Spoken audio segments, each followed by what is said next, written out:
Hello everyone. Today, we're looking at this Midea microwave oven. The owner brought it in because it's completely dead and won't turn on at all. Let's start by plugging it in and checking for any response. As you can see, after plugging it in, there's absolutely no reaction from the display or the system. Now, let's disassemble the unit and find out what's going on inside. After removing the outer casing, I inspected the main circuit board. It looks like something maybe a cockroach or a mouse got inside and caused some serious damage. Parts of the board and even the insulation foam are corroded and chewed up.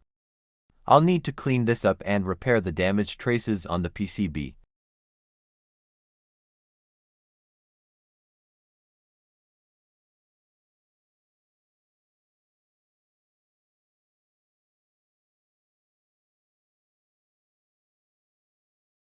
The circuit board is now repaired.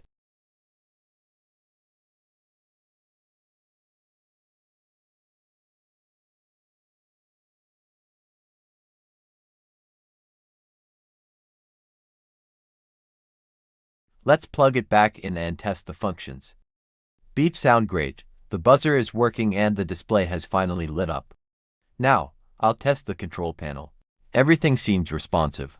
The microwave is back to normal operation. The main culprit was definitely the damaged circuit board. Job done.